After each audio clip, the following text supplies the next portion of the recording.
በስመ አብ ወወልድ ወመንፈስ ቅዱስ አሐዱ አምላክ አሜን። ስንክሳር ዘወርኀ ሚያዝያ 7 ቅዱስ ኢያቄም። አንድ አምላክ በመሆን በአብ ወወልድ ወመንፈስ ቅዱስ ስም ሚያዝያ 7 በዚች ቀን የእመቤታችን አምላክን የወለደች ቅድስት ድንግል ማርያም አባቷ ጻድቅ ኢያቄም አረፈ። ይህም ጻድቅ በሦስት ስሞች ይጠራል። እነርሱም ኢያቄም፣ ዮናክር፣ ሳዶቅ ናቸው። እርሱም ከይሁዳ ነገድ ከዳዊት ዘር ነው።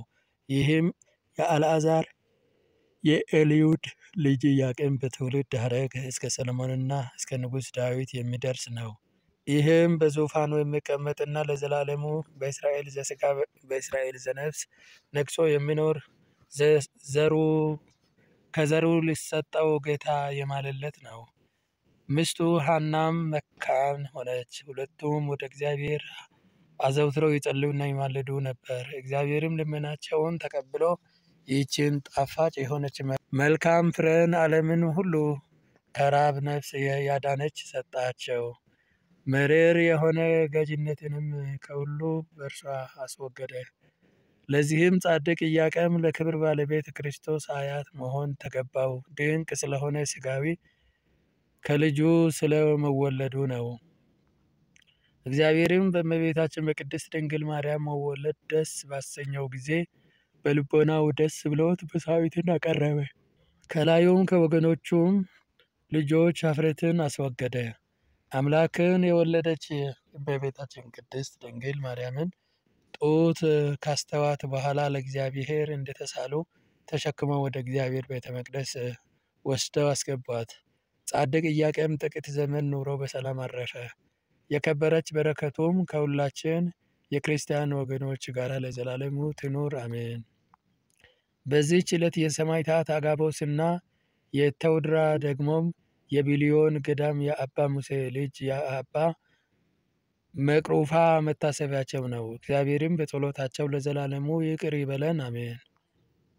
ሚያዝያ 7 ቀን የሚከበሩ ዓመታዊ የቅዱሳን በዓላት፦ ቅዱስ ኢያቄም፣ ቅዱስ አጋቦስ ሰማዕት፣ ቅድስት ተውድራ ሰማዕት፣ ቅዱስ አባ መፍቁረ ጻድቅ። ወርኃዊ በዓላት፦ ስሉስ ቅዱስ አብ ወልድ መንፈስ ቅዱስ፣ አባ ጊዮርጊስ ዘጋስጫ፣ አባ ሲኖዳ የባሕታውያን አለቃ፣ አባ ዳንኤል ዘገዳመ ሲሐት፣ አባ ባውላ ገዳማዊ፣ ቅዱስ አትናቴዎስ ሐዋርያዊ፣ ቅዱስ አግናጤዎስ ለአንበሳ የተሰጠው። መሠረቶቿ በተቀደሱ ተራሮች ናቸው። ከያዕቆብ ድንኳኖች ይልቅ እግዚአብሔር የጽዮንን ደጆች ይወዳቸዋል። የእግዚአብሔር ከተማ ሆይ ባንቺ የተደረገው ነገር ድንቅ ነው። ሰውነታችን ጽዮን ይላል፣ በውስጧም ሰው ተወለደ፣ እርሱ ራሱ ልዑል መሠረታት።